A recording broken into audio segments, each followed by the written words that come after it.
Ships of the Northern Fleet, a live cast Q&A.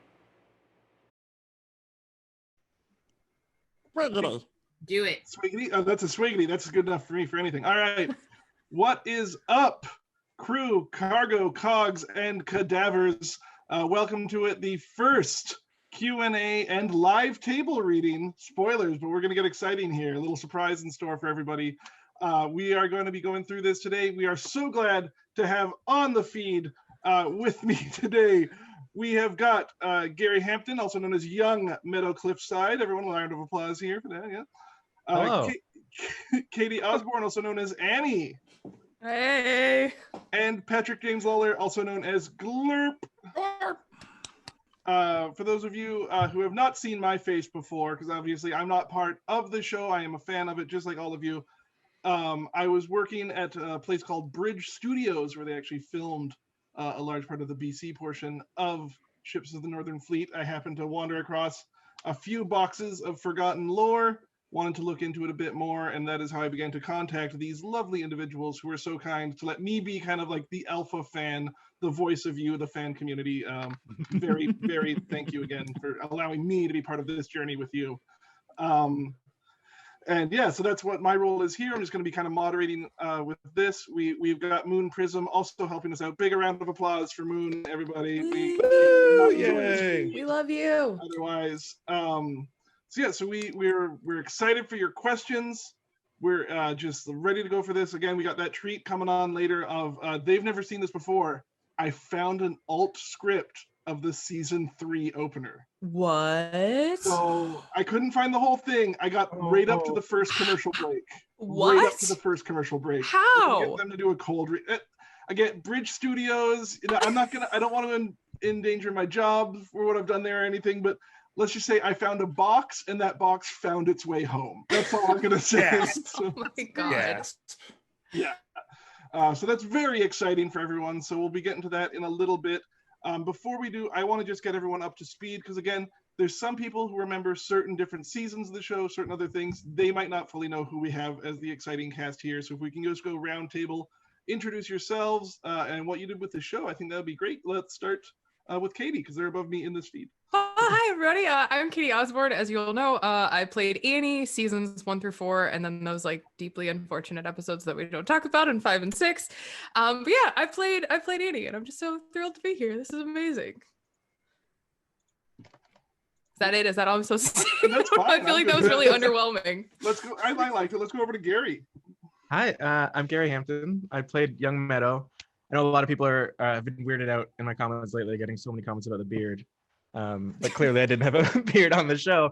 But once you see past that, people start to recognize it. And I'm just like super excited to go back. I think playing this as a child, maybe I'll have a different perspective now. And of course, right over here we have, or here, I don't know which way your screen is going. One of these directions, we have Patrick. Hello, Patrick. Hello, it's me, Patrick Lawler. I know you don't recognize me because I'm not wearing 20 pounds of prosthetics on my face, but this will help. Swaggity!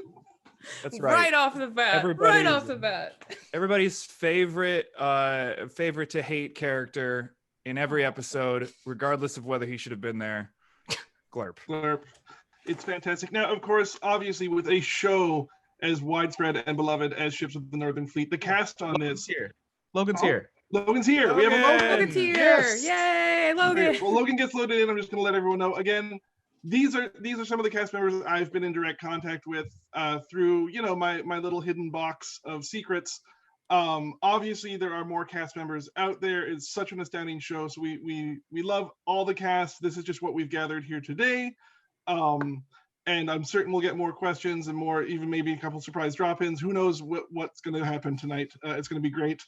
But yeah, we have a Logan, and we're trying to get a Logan up on feed, I think, somewhere, maybe. Logan should message me what Logan's Zoom name is, because I don't see him in the list. Mavis? Mavis, can you help? Searching now. All right, I'm going to check over here in the cast Q&A one. I'm just going to start out right here. We've got a question from Hyperblock for Catie. Ooh, okay, Uh, hit me. What was your opinion on the? We're going right into this. Well, this is a big first question. Okay. But Okay, what was now your I'm opinion nervous. on the necromancy arc for Annie? Oh man. And that's a big first. That's a big first question. We are starting with a big leap out the gate. I mean, here's what I think. I understand the rationale behind it, especially that the writers had. I understand where their heads were at and why they wanted to do it the way that they did it. And I respect it, especially because like from just like a purely like production standpoint, like views were down, like the revenues were down, like they were trying to save the show. So it made sense. But I really felt like, especially after everything that we built all the way, like started like, season episode 2, season 3, and we built all the way up through season 3, all the way through season 4.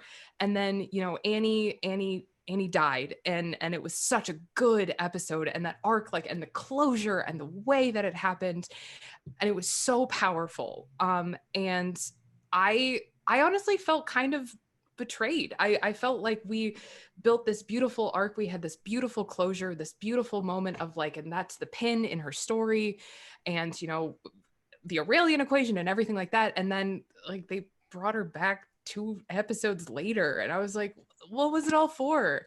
I don't know. So like that's just my opinion. I know that it's like mixed as to what people think, but that's I didn't like it. I just felt like it didn't really follow the books. So I honestly, I felt a bit just like they ran out of action figures of your one outfit to do. So like, how do we get some darkness into the mix with the same mold? Because I'm gonna be honest, like besides coloring, a lot of those outfits look the same. They were pretty close. I was like, it's weird that they turned like pirate pants into a ball gown in the same mold, but here we are. Here we are. All right, we got talking about if we're talking Annie's costume. I did have something I wanted to bring up. Oh, please. God, what? Do you remember? There's that outfit that they made too small. They had. They got the measurements wrong.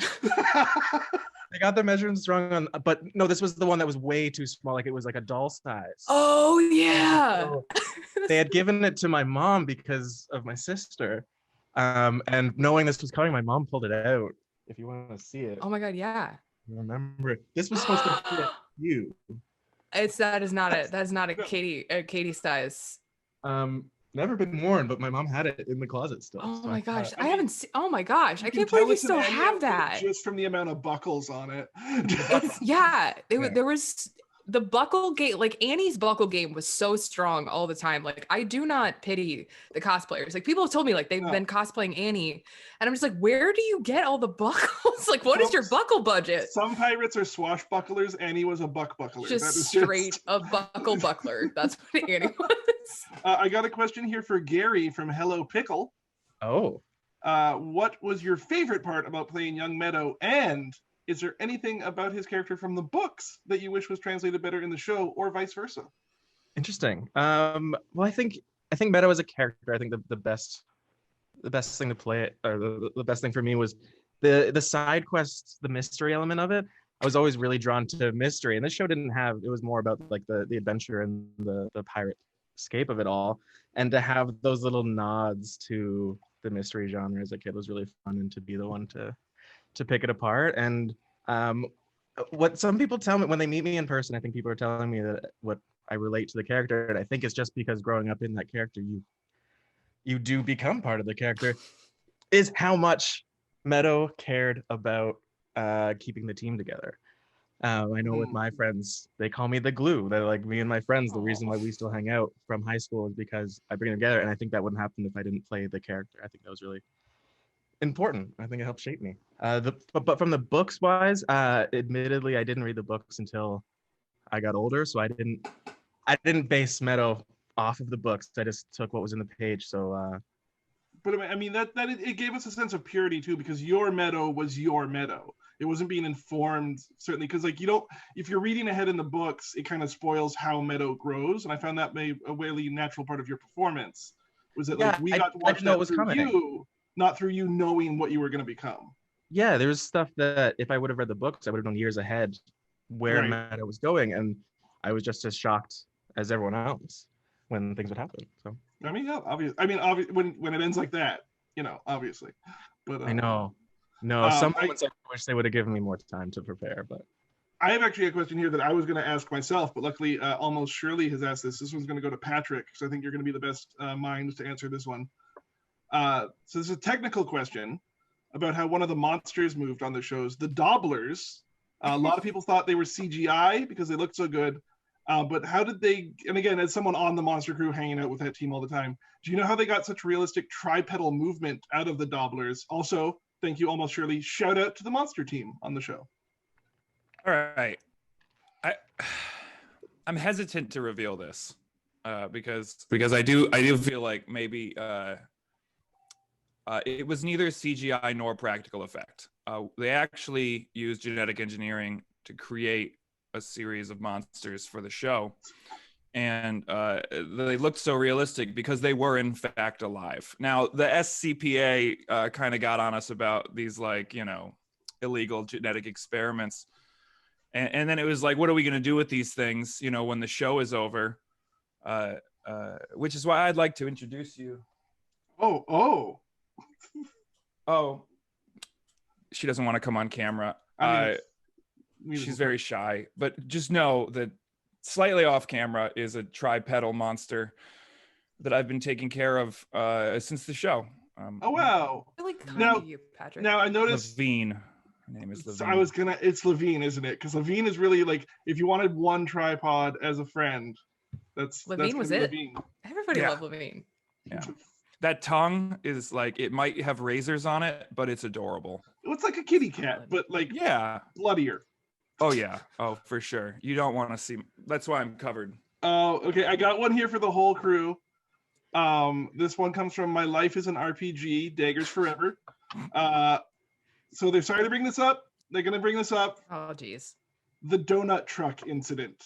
One of the most famous blunders in TV production.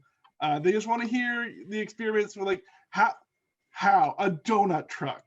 Like, there's been a lot of things that get skipped over, but like, I'd love to know from anyone who has more insight. I would like to say, for the record, it was not my fault. I didn't even show up to the shoot until halfway through that debacle had started. So I roll up and I just see this donut truck is just on fire in the middle of the frying fields. And like Patrick is standing there and they're like tentacles just like nodding in approval as this donut truck goes down in flames. So I think you explain what happened, because I just walked in on that mess and somehow my name got attached to it and I was not there for it. So there. I told them I don't have good mobility in the suit. And how did the fryer wind up outside of the truck? Gary, would you like to explain that? Gary? Okay, people think that I was involved because I'm the only person who got away with a box that wasn't burnt up. Oh, Oh my God. okay. So Gary's just holding evidence against. the So yeah, crime. so you just incriminated yourself further is what I'm seeing in this moment. I wasn't on set when it started because of the child labor laws. So you had my body double on set with you. And so people thought just because I had the access to go and get the first donuts that I had something to do with the fryer. Who was it? Was it Tudik?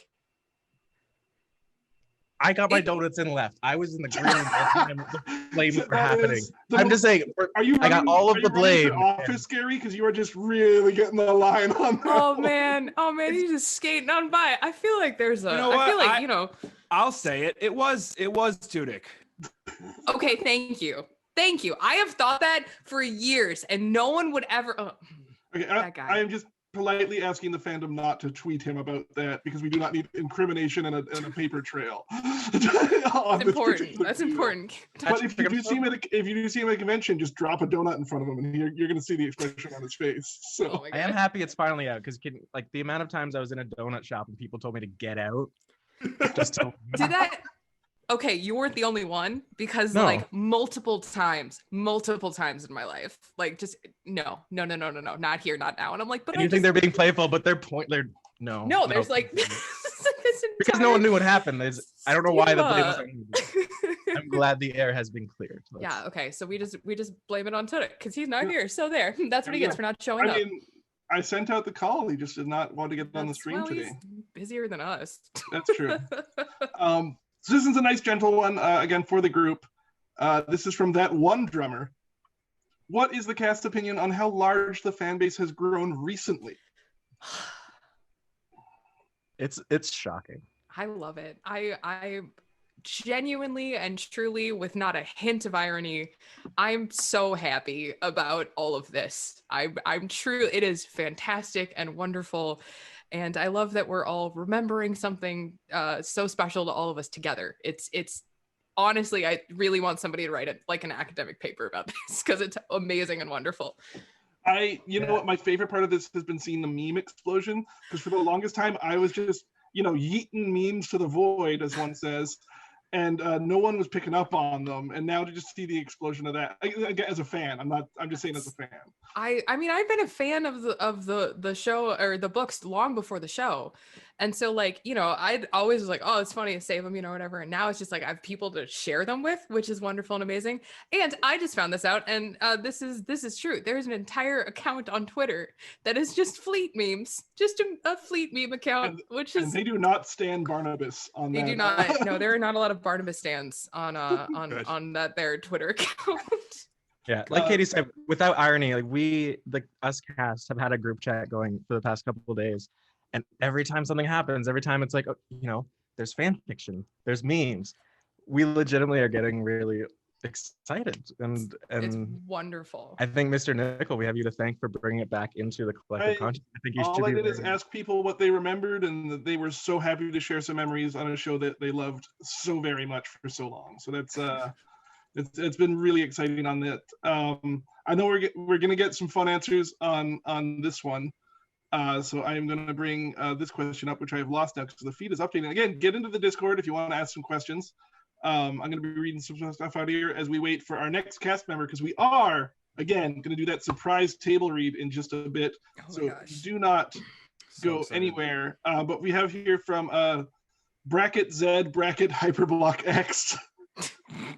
Patrick, what was the best and worst Glurp scenes in your opinion? Oh, well, let's go with best first. I think my favorite was I'm gonna upset some fans because it wasn't a popular decision, but he had been saying going on 15 seasons that he was gonna blow up Gravity, and darn it, he did. He did. And sure, widely panned. Critics like, I'll say this: Ebert and Roper, for people who don't watch television, they had some choice things to say about that scene, and it still sticks with me. I remember it was this boy can act, but not this scene. And I was like, well, there's a compliment in there. No. There's, I choose to just hear the first part. That's good. And then, I will say that I was pretty jazzed when Game of Thrones whiffed the ending so hard, because people finally stopped talking about it. I was like, that's right. At least Glurp's turn to, he wasn't, he was always a little evil. Yeah, but in no way at the end did you make Gravity blow up a representation of royalty. Right? And it's not like, it's like, why does the dragon know the significance of the throne? I think, the dragon now I'm picturing the dragon just lighting all of Gravity on fire. And frankly, that would have been with more tentacles. Yeah, more tentacles. I got one here for Gary from Jelligant. Question for Gary: did your classmates all know you were on the show? And if so, did they tease you, or were they cool about it? It's a little bit. Elementary school, yes. People knew elementary school. High school, when I went to new high school, not that many people knew. So high school was easier. But yeah, elementary school was a lot of pirate talk. A lot of people. I don't think people said hello to me ever. I think it was always R. Which I had to remind them, Meadow wasn't necessarily bred from pirates, even though he was in the pirate world. So in my mind, I was like, your insults aren't even correct. As a child. You're not even hitting the truth. But no, it was fine. It was, I liked it better in high school when people weren't, not everything was pirate related. One here. Was this one? I don't even know if this was someone that I went to school with, though. I definitely didn't go to school with a Jelligan, but real name wise. If I did Might go to have been. school, Maybe that was a clever nod. We don't know. I got a question here from Annie for NDO360. What was your reaction to seeing a captain get stabbed in the back during the first season finale, presumed dead, only to return during the third season? Yeah. They're trying to be. I appreciate that they're trying to be subtle for spoilers here. Yeah. But I mean, at this point, if you're in the chat, we're open for spoilers. Yes, so we can talk about it. just, if you can la until Annie's done with this if you need. Spoilers, I die at the end. No, I was actually really surprised because we had formed such a friendship, like just on set. Like, you know, like I loved him. He was so awesome and great, and he was so cool to work with. And then, you know, I was a really young actress when season 1 was filming. And so like I really I depended on him, and I was like, you know, and so then like kind of this, you know, this guy that I like really looked up to, like he was off of the cast. And so they actually didn't tell me that they were going to bring him back for season 3. And it was a surprise because like if you watch what is it, like episode 5, I think. Was it 5? I think it was 5. Doesn't matter. But that is my genuine reaction because they like, I remember there was like all this kerfluffle on set, and there was all this like everybody was like sneaking around and being really weird, and I couldn't like figure out what was going on. And then they like had me, and I was like, you know, sitting like with my toolbox like up on like the little catwalk thing, and I was like looking down, and he just like walked in like the cape and the hat and the belt and the ring, you know, like the light up ring. Mm-hmm. So I see this like green like glow like coming out of that like hallway that led to like, you know, like editing world. And so I just was like, what is, and then like, so on the show, they all started rolling at the same time. So like, that was my like actual reaction to seeing him come back. And so like Annie's reaction was just Catie's reaction. Like there was no acting in that moment. So I was so jazzed. It was amazing. A lot like in the Gene Wilder, Willy Wonka, when they showed the kids the candy room for the first time. Your candy was a necronaut marching onto the deck. Right? Light up necronaut. I was like, and I almost fell off. I was so happy that they had me wired in because they knew that they couldn't trust me after what happened in season 2. So like, I was glad that I had my little safety belt on because I would have probably actually died way before season 4. This one's a big one, and I know you're gonna get Wikipedia articles and stuff written about this just right off here, just showing some difference. But it's got to be asked. You know, we want to know. I had the name here. I'm gonna look up the name after because I had the question first. But does your fleet different from your character's fleet? Yes. So you personally, what's your fleet versus your character's fleet? I'm definitely a scribe feather. I'm definitely like I'm such a scribe feather. And like, but I feel like Annie, like she literally jumped ship. Like, you know, like that's canon that she jumped ship.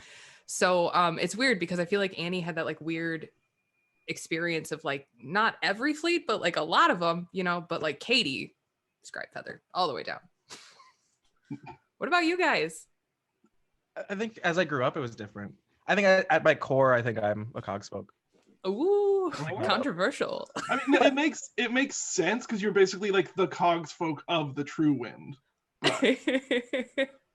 But I think as I grew up, I related to different things. Like at one point in my poetic emo days, I wanted to be a scribe feather for sure. But yeah, different times, different. But I think that's what's great about the different traps is like a different place for every person. A different person, a different place in their life could be in a different place. Do you guys ever do the thing where, you know how there's like slither puffs and griffin claws? Yeah. Like for a really long time, I always said that I was a cog feather, and people get really mad at me about it. But do you guys ever do that? Most of us are going to be honest. I know this group. I've talked to you guys a bit. Aesthetically, I'm looking at 3 necronauts. Oh, I'm just saying. Oh, that is hurtful. It's hurtfully accurate. Yeah. I'll take it. Patrick, yourself, anything different from Glurp there? Oh, well, as we all know, Glurp is a nation unto his own. Allegiances varied, just to shoehorn him into more scenes. But I think I was always a true wind at heart. You know, when I take the tentacles off, the truth is the wind on my face. Aww. I mean, it must be refreshing. You know what? I relate a lot to Batman in this way, in that when I take the tentacles off, that's the real act, you know? Mm. Batman pretends to be Bruce Wayne. He does, He and is Batman.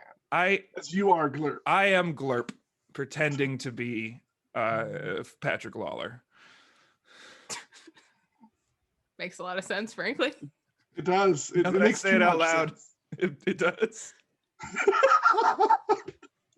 By the way, I want to thank. I see, and again, thank you for taking these. That was, by the way, from Necro Myrick had asked that question. I just want to make sure people are getting credit for that one. I'm going through here. You know what? While we're on for you, Patrick, from Sorka Beth, how does it feel when you see kids with like Glurp merch or hear them using like Swiggity Swoggle, let's blow up gravel? Well, I just realized I did an impression of you to you. I feel so embarrassed right now. I couldn't help it. I'm so sorry. But how do you feel when you see that? Well, they have no idea that they're in the presence of the brilliant actor who played their favorite character. It's a little like what I imagine Tom Hanks feels like if he were wearing an invisibility cloak. Just like I'm right there, and I get to see it, the magic, you know. But I get to also bask in it, you know. I like to watch their praise from afar. Well, that's mostly true, but Patrick, I think you should tell a story, because Patrick did a really nice thing for my nephew on his birthday, and I think you should talk about that. Oh yeah, so we planned this whole thing out. It was that we went to a local theme park, the theme park, New Jersey, and you've all been. It's across from the Six Flags. If you can't get into Six Flags, you go to the theme park, New Jersey. Yeah. It's a classic New Jersey. It really speaks to the essence of what New Jersey is. And well, as anyone who enjoys the show knows, it takes about 9 hours to get into the prosthetics. So I started at 3 a.m, and then by the time lunch rolled around, we were ready to go. And I surprised him by jumping off of a roller coaster, seemingly to my death. But we had set up like a series of very large balloons, you know, like the circus. And so we got to relive season 6, the 15th time they tried to kill Glurp. And the best. It's the best birthday a kid could have, and my nephews think I'm the greatest uncle for that. So I need to thank Patrick for that. Every year, like, they want me to do that level thing, which I can't, but that was very memorable. I would like to point out that the news did not know it was a pratfall, so they really thought they ran a story. It was intense. Wait, is that why you can't ever ride like the Turnpike Falls again? That is exactly. Is that why you're banned? It sure is. That's hilarious. I remember around for the theme park when they were doing their Halloween setup. For that one, and people were taking photos of the sign outside that just said "No Glurp." Like, a lot of people were like, "What is?" It is just like, "No, on Halloween, we know you got the urge. No Glurp." No Glurp. I really enjoy the signs dotted around the park that just is like a tentacle with a red. Yeah. No sign through, just no tentacles. I just like the graphic designer who like rolled up to work that day, and they were like, "All right, listen, Bill, we've got a problem in the park and we need you to solve it." Like, the problem's named Glurp. I wonder a lot about that man and or woman and their job that day, because it was those signs. Question for the cast. This one's from the Trelawney Simp. It's a fun sentence to say out loud. Question for everyone in the cast. Did you have to improvise any scene? Yeah, I mean, we improvised a lot. She said to silence. She said improvisatorially. I mean, well, I mean, very famously, season 2, episode 7. Like, I've talked about this before, but that, like, almost that entire episode was improvised. And you guys were so supportive. So, Well, that was the one that was like, that whole episode's almost like one long take. Yeah. So if you're not going to throw some improvs in there, like you can't stick to a script for that whole thing. Like yeah, well, and just and we struggled so much with the writing of that episode too. And so like since and I mean, you guys know we were on such a time crunch all the time, like getting just like the production was so fast. It was like if something wasn't working, we had to figure out a way around it in the moment. But especially for the one take, like with the one take, if you're 30 minutes with no one take and you don't know your line, that's why it was great to have the writers on set, not only to just say what you think your character would say, but all of us had our little earpieces in, so the writers would be in our ear to remind us if they saw that we were lost. So the one moment for me, like people always talk about the moment where Meadow's being very like insightful and just thinking, I just didn't know my line. It wasn't like an acting choice. I was just sitting there like trying to think of it, and then they came in my ear, and so I said it kind of sheepishly, and it worked for the show. It worked at the moment. They let us play. It was great. Yeah, well, I think that's also like part of the reason why like the crew became such a family was because of those moments. Like we just supported each other. We just, like we would all just kind of wait for you to say your line because we knew whatever you were about to say was brilliant. And I think we had that trust and we had that respect for each other. And I really feel like that was really what made the show so special, I will say, I kind of kept this from you guys because I didn't want you to get upset, but Glurp actually was more on script than you would think. They had like a product engineering line, 'cause the toy sales for Glurp were pretty much why he existed, and I knew that going in. He is the most toyetic character of the entire series. They had like a catchphrase quota that I had to fit throughout the episode, and the director wasn't always on board, shall we say, with what the producers wanted, which was more Glurp catchphrases. So I just had to sneak them in a lot, which was tough. It was tough balancing. Oh, hooray! I didn't want to interrupt you, but everyone, Captain on deck. I am proud to announce that we have Logan South joining us. Everyone knows him as Captain Vlad. Hi. And as always, Vlad arrives exactly when he wants, not when he is needed, so that is fine. Oh, and he also does not have his mute off on something because I'm just seeing a lot of lips there, but not. That might be a moderation thing. Is that a character choice? It's a character choice. Logan, we're not hearing you at the moment, unfortunately. You guys remember that season when Vlad refused to speak? Can't hear you, Logan. It's just like that. It's just like that episode. It was just like. I mean, there was. Oh God, the mime arc. Oh boy, not muted on Mod's side, so. He's not on our side. That's on your side somewhere. Is it? Have you tried turning it off and turning it back on again? We've got a coat on there. Let's all just speak out loud what's happening right now in case we do have. Yes. Hello, my name is Logan. I would like to know, and this is a question for me to the people, what other activities are the fans of this show doing right now as they're watching the stream? I want to know if there's dishes being done. I want to know if there's some Animal Crossing going on while this is happening. Who's in cosplay? Who dressed up for this? I almost did. Thank you for bringing up cosplay, Gary, because I didn't say this at the start. But for those of you joining us, obviously right now I am in my cosplay, right? Because like I want to be part of the show. It's obvious from this point. I wish I was part of the show. But I did find like as a bearded man, I like to go for the bearded characters. So the Scribefeather hologram from the Quill Scroll. I was like, hey, I got that. I got my shiny coat that I haven't broken out in a con in 2 years because of what's been going on. So might as well host this as Quill Scroll. I have to ask you, did you make that or did you have it custom made for you? Because that is phenomenal. Thread to fabric. I had this one costumed. But I did, and I'll say this, grow this beard myself.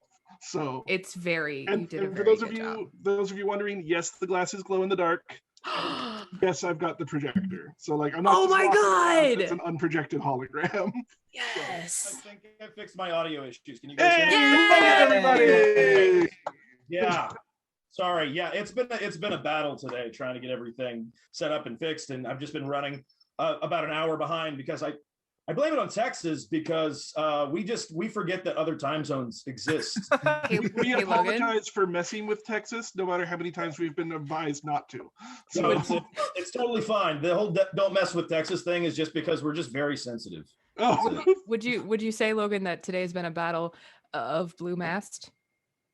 I mean, I don't want to comment on how I woke up, but yeah.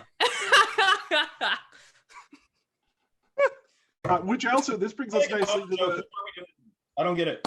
yeah, we're into the Q&A here, and we do this nicely brings us into the next question here from Heart Emoji, Waldo Simp, Halt Emoji, brackets Olay.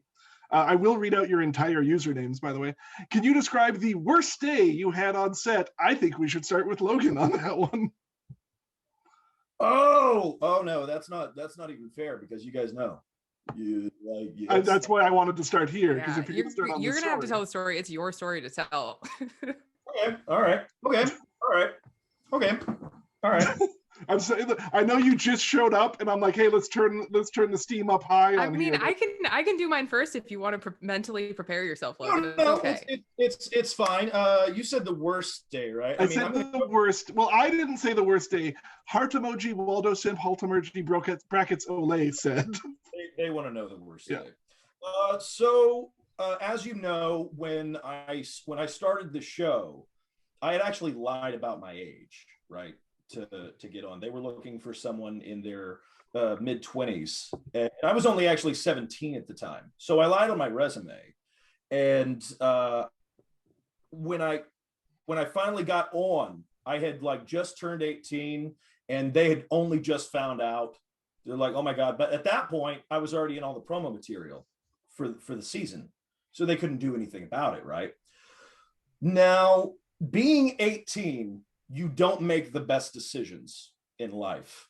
And when you're cast for this show that's already so big at the time, you start to get a big head.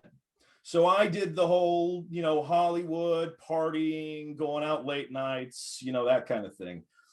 And so I remember I actually, I was woken up on set in the bed inside of the Demeter because I had brought someone back to the set to show them. And I was sorry, Logan. To show them. Yes, to show them. They really wanted to see the ship. And whatever you kids call it. They really in my mask for some reason. I don't understand. It is a thing. And so, I brought someone back to the ship. And I was actually woken up by the assistant director who kind of paraded me out in front of everyone. Luckily, I was also in costume already. And as we can see from what it sounds like in that situation, also in character. So it was really hard for me when I was in that I'm just going to call it what it is, drunk, to really just discern from me to character because I was so in it and I was a little method at the time. So I think I actually walked out of the room in front of the whole cast before we were about to film, like in drunken character. We shot the scene anyway. That's it. I feel like if we weren't on nights, if we weren't doing the night shoots, you would have got away with it. But because it was just decided to come back to set while we were on the next stage. No, I was just so comfortable there. Is the thing that it was grueling. That season was grueling. Yeah. It was certainly an adjustment period for me. I think I settled down by the end of season 2. Kind of caught my stride. I mean, other than that one night. Is this just gonna be an attack, Logan? You did show up late. You got a lot of energy packed up for you. Have you ever, and I genuinely want to know this, have you ever had red wine since that night? He said red winingly. Yes, I have. I try not to let things like that scare me off too much. That's valid. I was proud of you, buddy. I was so proud of you. Well, I know My parents always said they didn't like us sharing scenes because they didn't think you were the best role model for the younger me. But I have to say personally, I always had fun. I always enjoyed it. I don't think that's totally valid because everyone thought I was 25. But so no, I was just a kid. I think we were the same age when we shot. We were right around the same age. So yeah. I was a foot taller than Gary though, so it really played off.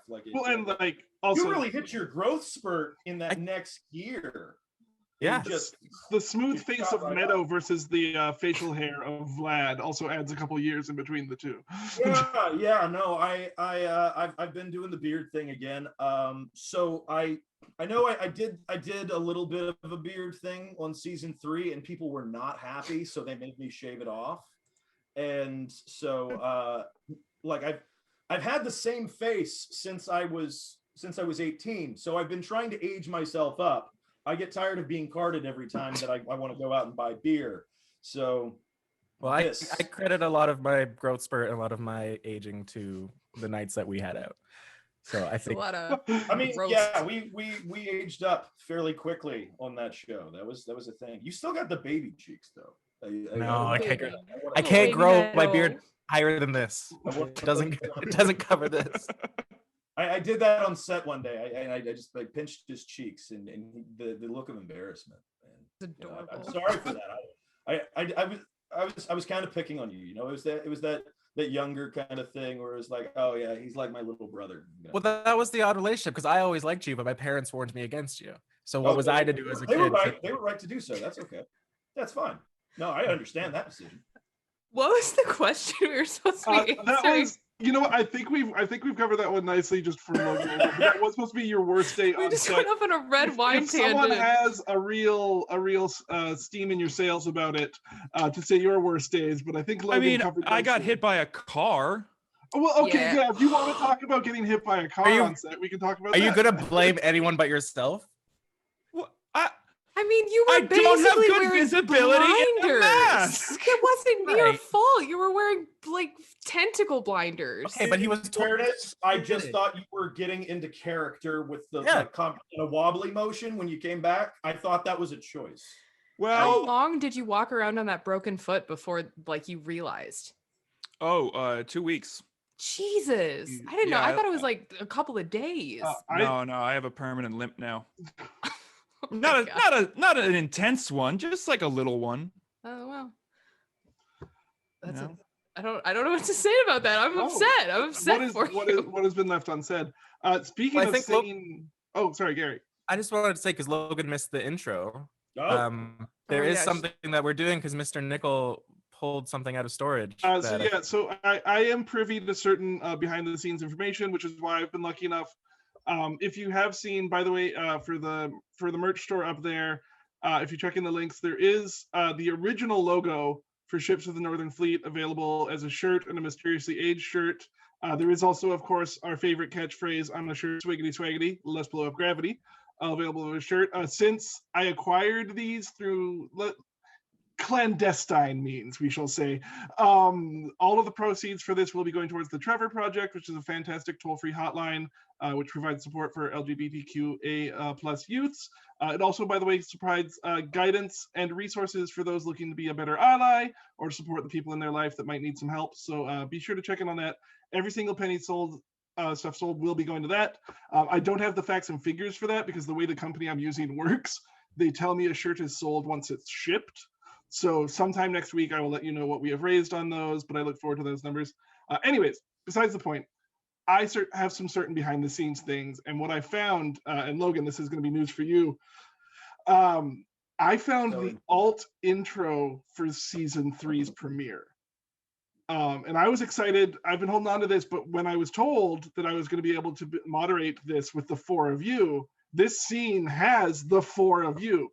Now, obviously, it starts with a couple lines from Barnabas and Mavis, so I'm going to have to get 2 of you to kind of double up on roles here. But I don't know. We can poll the audience here. There's certainly questions. Does everyone want to see a live cold table read from your favorite members of the cast of Ships of the Northern Fleet? I'm just going to get a couple responses in there. while I'm bringing this up. So I'm unfortunately, going to answer for can't- everybody. Yes, absolutely. Yeah, that's fair. So just 100% down. Yeah. informs of technical limitations, just in case people are wondering. I have sent this script quietly to the actors here. I can't display the script as is on this because it is watermarked for the actor that was meant to do a later scene on it. And legally speaking, once you get a watermarked page, it actually can be really, I don't have to tell you guys, but telling the audience, it can be really problematic if that watermark gets out. And since their new show, Resident Alien, came out, I don't want to blow up their feed or anything by showing you whose script I stole. Yeah, that was probably subtle enough. And Nobody noticed. Nobody noticed. It's fine. Nobody noticed. So we're going to be going off the script here. I'm going to politely ask, even though we did just go over improvisation, the cast is going to read the script word for word. Everything you hear will be what was written down on this script ahead of time. I'm going to take the role of stage directions, just so we can know where we're at in the scene. And then if it's okay with you guys, I know it might be confusing to people's ears, but Logan, do you mind being both Barnabas and Vlad for this scene? I would be honored. You have to do the voice, though. You have to do the voice. And Patrick, if you would be so kind as to give us the loving ship's computer of MAVIS, that would be so great for us. Thank you. So we're just going to check in on the feed here. People are still off in their own. Do we want to do like seasons 1 through 3 voice where he was a little more heavy-handed with the piratey stuff, or do we want to just do like the? I think artistic interpretation. Yeah, I think it's up to you. I'm gonna do what I remember. Okay. Yeah. I look forward to that. Is it weird that I'm really nervous? I haven't been Annie in so long. Oh, I'm really. Do you have a question? Would it help if you put a hat on? Well, I'm not. it's funny you say that. Listen. Again, Huzzah! as a super fan who's getting to do this stuff, being able to tell Annie to put, You being mean able this to hat tell right Annie to here? put the hat on is a pretty big moment for me today. So again, thank Hold on, you. just over my headphones. All right, Just I'm gonna be everyone- honest. I brought something too to prepare, just in case we were gonna do this. Which you know, Should we wait 7 hours for Patrick to put on tentacles? Yeah, we got like 9 or Actually, I'm happy you mentioned. I gonna- built this. Oh my god! Oh. See, now mine's not gonna top that. I got nothing now. It's so real. Oh, It's just been off camera this whole time. It looks like it weighs the same amount. Yeah, it too. looks it's that really high quality construction that we came for. Yeah. all right. I mean, that's- and we'll that's just get quality Gary to of water. shave. And so, sorry, Logan, what do you got? Oh my! Oh well, Oh my that's gosh. sweet. I kept it.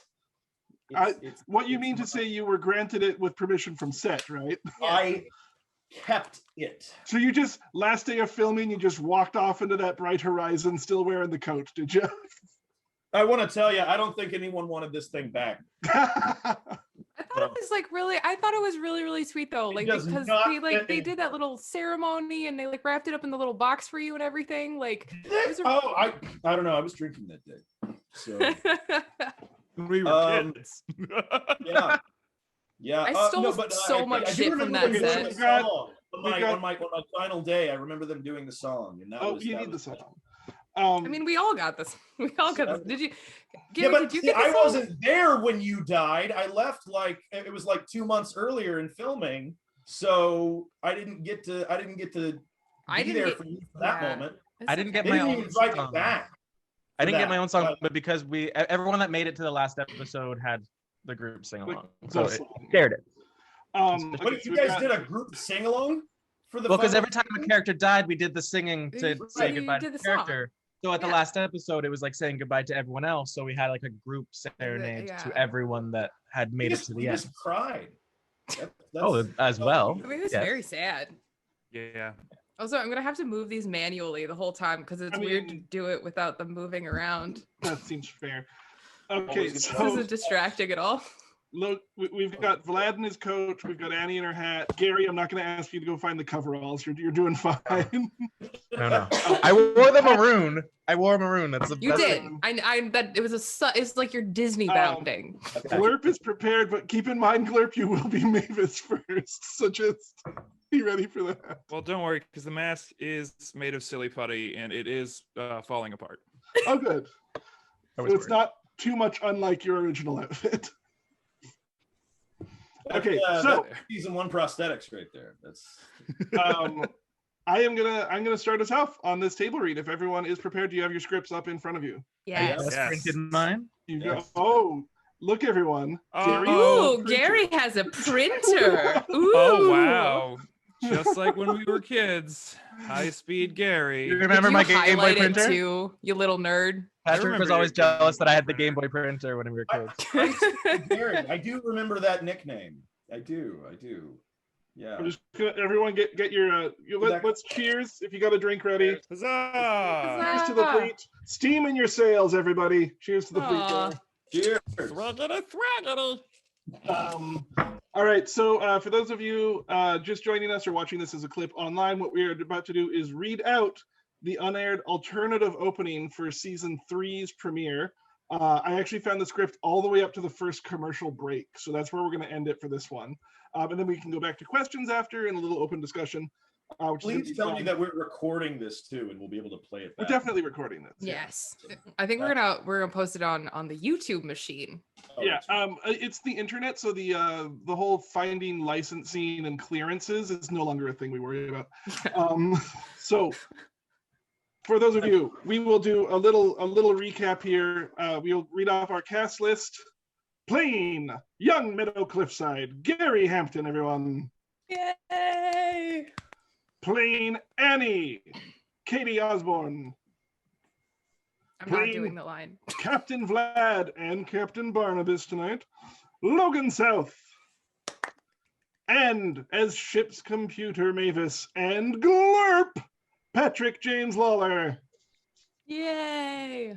I am Mr. Nickel. I will be reading out your stage directions for this script reading. Here we go. Ships of the Northern Fleet, Season 3, premiere, unaired alternative version. Exterior, the sky. We see the sunset painting the still clouds of the high skies a resplendent purple. The clouds part as we hear the familiar rumble of the engines of the TWF Crimson, rising like an angel from the depths. The moment is broken as with a shudder and a blast, part of the ship's propulsion falls off. Thunder in the clouds! That's what you get for buying from an Aurelian. Interior Crimson ship. One continuous shot of Annie running through the bridge of the ship.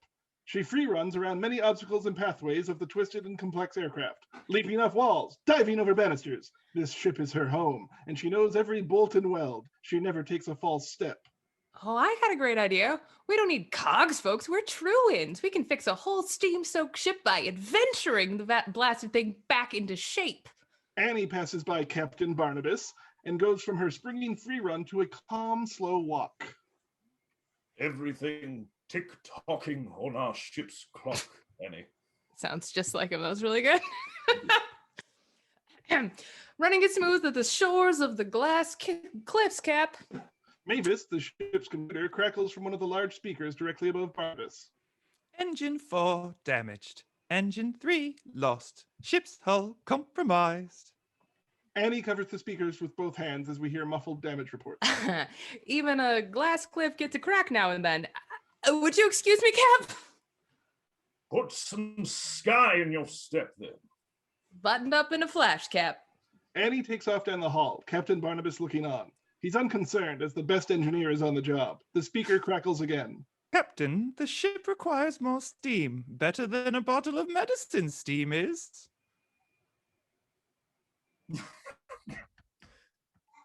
Captain, The best wrench afloat is on it, Mavis. Don't you worry. Interior ship's engine compartment continuous. A room filled with steam, noise, and commotion. We see young Meadow Cliffside in a panic as he rushes about the room trying to adjust dials, crank systems back to life, and generally fix the calamity we see before us. Annie, I got it all handled. Go have a tea. Bring me a cup of why don't you? I can see that you're currently about as useful as a Blorgan's ear scarf in the Nebulan sector. You always talk to me like I'm some sort of kid. That's exactly what you are. That is the definition. If I needed to get someone to say the word kid, I'd show them your portrait. You'd show folks my portrait. You keep one with you. It's because I'm so adorable. You're cuter when you're quiet, Meadow. Now, what is the source of our trouble? The flippin' combination comb won't clear the bloody overflow, and we've got a water pressure that's damn set to bursting. We can fix this without the cussing, kid. I have to set a good example, you know. Heck fire, yes I do. Oh my God. If you need to be making more noise as I work, at least sing me that song that calms me down. Oh, you mean... Oh. Whenever you win, if ever you fail, just know it could be worse. If ever you need a smile on your face, just sing this verse. You're still breathing, so you can still smile. You're surviving. How lucky are we? That's the one that lifts my spirits. Let's sing it again together. Oh, never, February fail. Come on, Catie. Never you roam. They never made me sing on the show. This is unfair. In the script, Catie. I know they still breathing. breathing. You can still smile. We're surviving. How lucky You are we?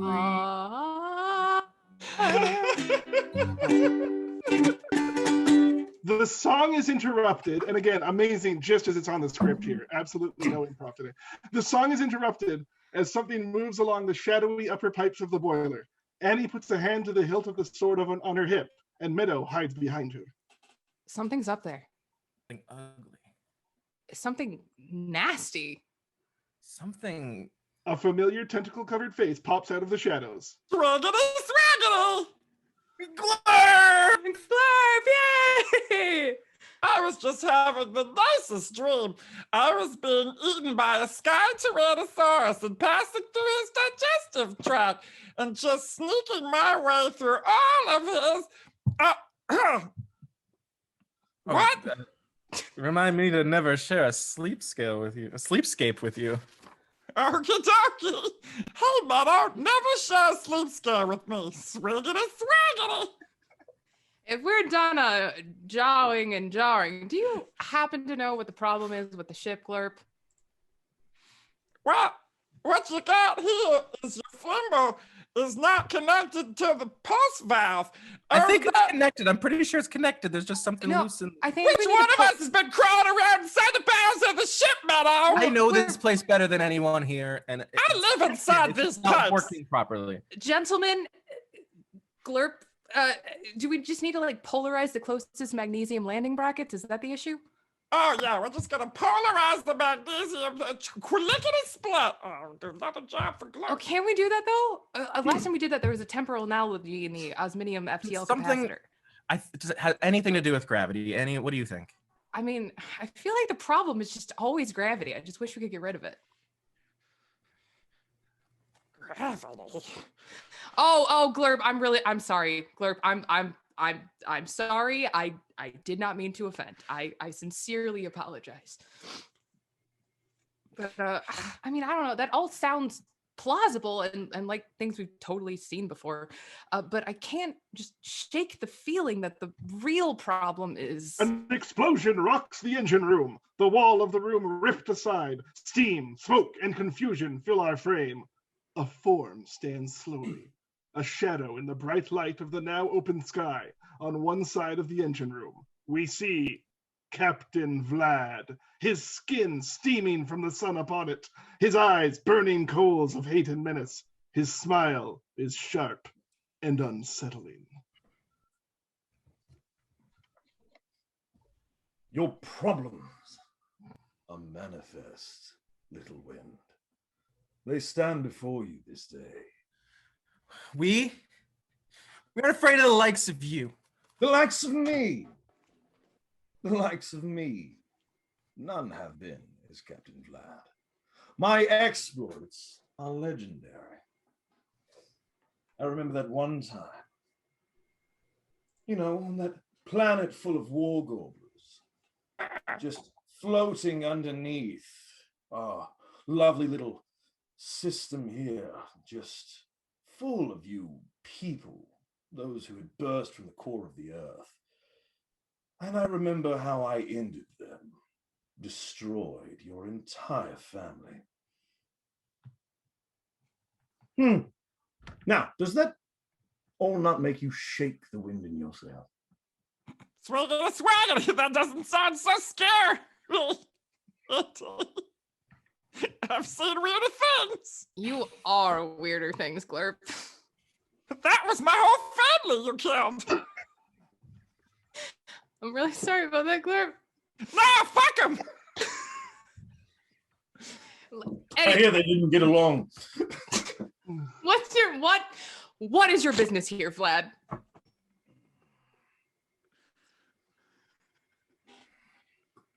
Captain Vlad. Commander Vlad. Prince Vlad. My name does never travel alone. Well, then you can call me King, God, Emperor, Champion, Meadow, Cliffside. The small one owns sky and has kingdom. What is your business here, Mr. Vlad? Your whole carries a treasure rightfully mine. A treasure that could turn the tides of the clouds. I don't think it's you, Glurp, but you are a treasure. You couldn't mean the Bludalian amulet from the Forsythian Reckoning. I could never need such a basic trinket from such a simple place. Well, I'm sure it's not the Lion of Luck from the Battle of Stroud where we took over the evil Rory. This pathetic crate is where that ended up. No, it's an inconsequential souvenir. Oh, so then it's probably this rock. No! It was a treasure that you took from the Woodchuck Queen, the fairest creature in all these seven skies. She held it, and now it will be mine. I seek only the scroll of divination of souls. Annie, with that he could... I know, Meadow, and that's why he's not taking it. The crew draws their swords. Glurp forms his left hand into his famous Vorpal club. Vlad makes no movement to defend himself or draw a weapon. Yet. Swiggity swaggy, looks like you're outmatched, idiot. If your blades are as dull as your wits, I shall hold no fear of this battle. The crew and Vlad begin to fight. As per our agreement with the network regarding inclusion to those unable to view the battle, our heroes and villains all actively say out loud the attacks they are doing while they do them. This note is included here in the script as boilerplate, as we all obviously know this to be the norm for the ships of the Northern Fleet series. Annie menacingly draws her sword and squares her shoulders and looks at Vlad, and she does this cool thing. Meadow readies his bow and aims it straight at your neck. Glurp slams his what is it called, Vorpal club into the nearest thing and like roars, and it's like horrifying. Vlad, he spins around and does a cool little steamy, dusty notion, and then pops right on top of the mast. Annie whips her sword back and forth a couple of times, and she does a sweet like parkour kick, like off of the wall, and she jumps up on top of the power converter, and she takes a swipe at Vlad. Glurp grabs Meadow and just whips him at Vlad. Vlad, no, we talked about this. Vlad catches him by the neck and dangles him over the mast. Not today, Vlad. Not ever. And she takes like a Karate Kid. She sweeps the leg. She sweeps Vlad's leg. She does. As I'm falling out, I grab an arrow from the back and I stab you in the arm to let go of my neck. That was some real Hawkeye shit right there. Where do you think they got it from? Yeah. Tentacles. I feel like we've been ripped off. So many tentacles. Ha! A fine fight, a thing worthy of legend. But this day, you fall, I say as you drop. And Vlad takes a swipe at Annie, and he catches her like right on the side of the stomach, and she's like, ugh. She's like, but cool. It would have been cooler in the show because they would have done the sound production, but it sounds cool. Swaggity, this can't be the end of Annie. T. I think you accidentally skipped the Meadow line there. That's just. Yeah, you skipped Meadows. Yeah. Sorry, Meadow. Annie, no! Tell me you're okay. Are you okay, Annie? Come close, you two. I have something to tell you. Something I need you to know. Really? Marley, the black flame. She sent me a vision. I saw a storm, golden gauntlets, a swarm of shadows overtaking the ship. The Necronauts, they're coming. Trelawney, Brittner, they're all involved somehow. Annie, the answer lies at the top of the Whispering Mountain. There's something there. An answer, a prophecy. You're coughing though. Do you need a tissue? You're dying. Find a scribe feather. They'll know what to do. You must warn the cogfolk they're in danger.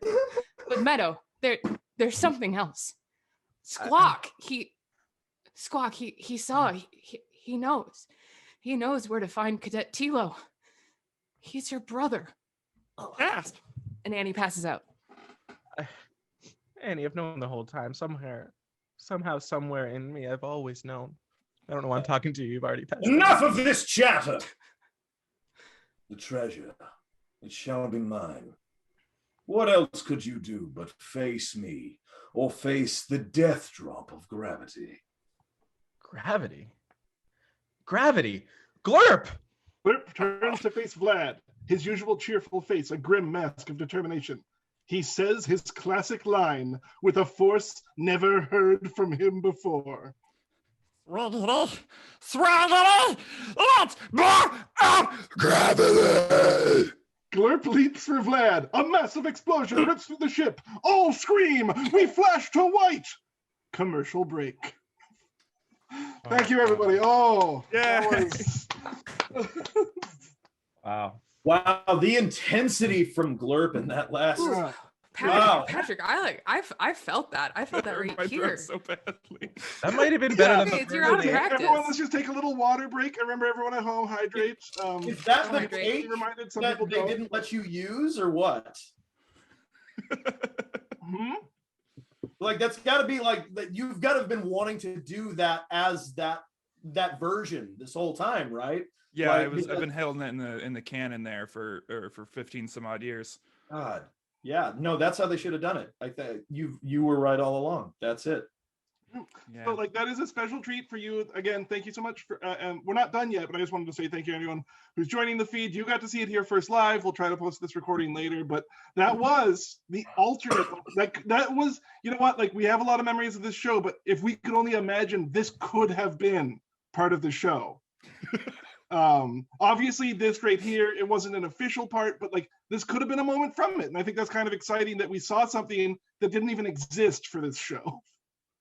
It does now. It does now. It's part of the lore now. That's wonderful. Yeah, I was there for several seasons, and I kept hearing Patrick always say that he wanted to deliver the swiggity swaggity line in a serious tone, and we finally got it. Beautiful, striking.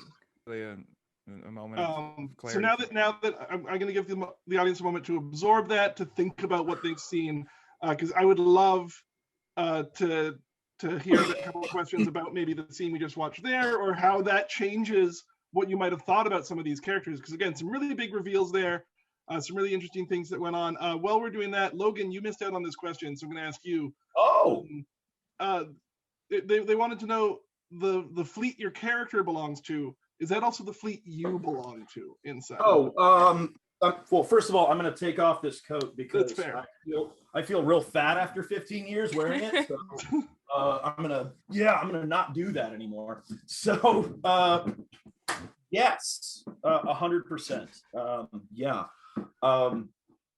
I've got to say, like the whole vampire thing, it really stuck around for me years after the show, and Hollywood they got a hold of me in a bunch of different ways, and there was kind of this running gag that I actually was a vampire, and so I played into it, and so I did a bunch of reality TV and everything, and it affected my life. So, like, if anything, I am most definitely going to be a necronaut, specifically a vampire. Now I know there's the feud between, like, was Vlad really a vampire, or was he a what were the leech riders or whatever?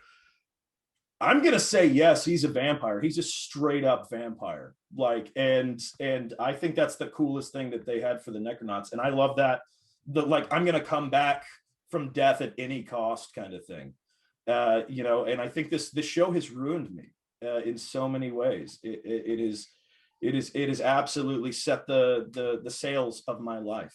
So yeah, I don't think I can escape it now if I wanted it to. I'm always going to be known as the vampire guy. And really quick question to Patrick. The hell's going on over on your screen there?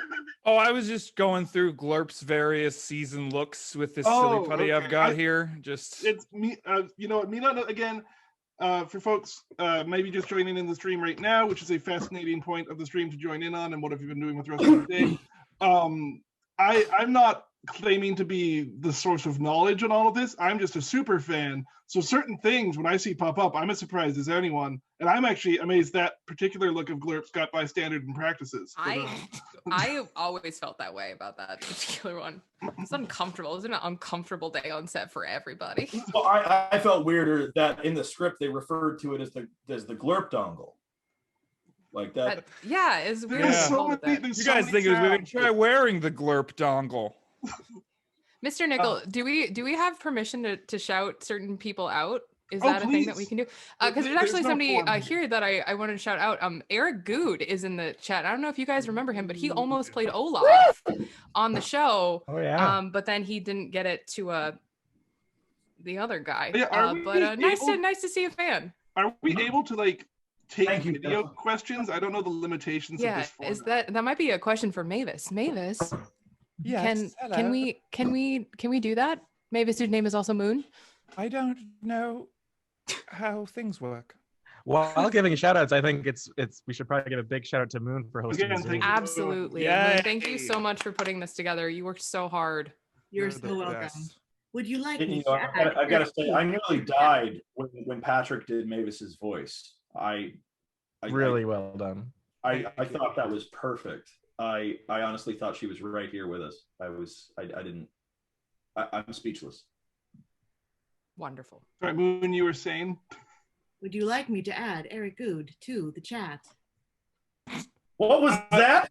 That's up to the cast. Did you guys want to add Erik to this? Yeah, get in here, Erik. Yeah, get on in here, Erik. Jump on in and ask a question. Hang on a minute while I make the technology do the things. Okay. What was that? What was that voice? That was the voice of the moon. It was I don't know. That's the voice of the moon? Spooky stuff. I was thinking and I could hear it out loud, and I don't know what was going on there. All right.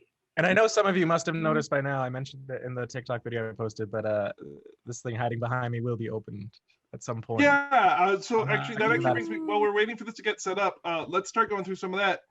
I got a box of props. I know some of y'all have some props. I do. Should we show and tell? I wouldn't mind a bit of show and tell. That's me. I think I speak for the audience when I say they wouldn't mind some show and tell. We got a little bit of time here. I'm not sure how long we were wanting this stream to go. We're on about an hour. I just brought the coat. I don't have brought the coat. That's it. So who has something ready? Just raise it up. Let's see. I do. Okay. Here. Everyone does. All right, well, let's just start. We're going to start with Catie, then Gary, and then Patrick's already wearing this. Oh my, you still have that, Patrick? Right? That's fantastic. Glurp ceremonial cod piece. Oh my gosh. Well, I've got a couple things. So I've got Annie's dad's flintlock, which obviously you guys know has that amazing inlay for the Aurelian equation. I talked about this a little bit on Facebook or TikTok. But one of the other things that I have, and this is really cool, I have the Fandolin trophy. Oh, wow. From episode 3, season, I think it was 16 or 17. So yeah, I've got the Fandolin trophy, which I thought was pretty cool. That is fantastic. Gary, let's get one from Gary. I'm gonna reach into my box that I got from Bridge over here too, but Well, the box itself, of course. Vlad. The box. I did show some of the stuff off on TikTok. I showed the bowl and the cups, the egg cups. I know a lot of people were very excited about. But this was really cool, and I think some people ask me about this a lot. That we got the line from the quest on Stroud, and everyone always asks me about the scene where Meadow is trying to whittle a replica of the lion, and always have to say that yeah, I was actually they gave me some knife training and I did it myself, and so I have the replica that Meadow tried to make of the real lion. Oh my gosh, the real lion. oh, So I sit these up on my counter all the time. that is adorable. So I just love my little work as a kid, like the little the detail that I just could not figure So out. is the scroll of souls still in that chest, or did Helen steal it? The innards were taken away all the time. Oh, But I use it to keep my props in. That's great. It's been dusting on a shelf for a while. It's nice to actually break it out. So Catie, I'm gonna like embarrass both you and me here. that's okay. Because I try not to be one of like the fan. Again, for fans out there, there's so many actors who've done so many amazing roles on this show. But keep in mind, like all of them are probably just like quiet nerds like you that until the other week, when everyone remembered, were just living their lives. So be polite, be nice in public when you see people. But I have a prop. What do you have? From the Necronaut episode, The Dance of Death.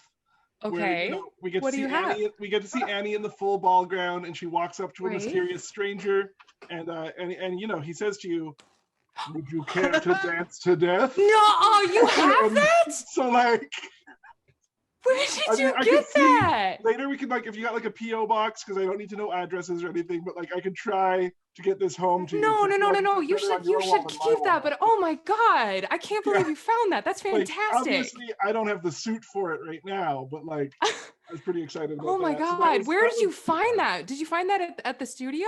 I found that at a place with the things that I'm not. Oh, okay. All All right. Well, I gotta know. All right. So we everybody got knows. Erik in the corner here too. Yeah. What does Erik want? Erik, what do you want? Hey, oh hi everybody, it's me. How's it going? Can you see Hey, me? almost Olaf. Yeah. Hey, almost Olaf. Hi, I'm almost Olaf. What Yes, are I you found you doing? Erik food. Enjoy him.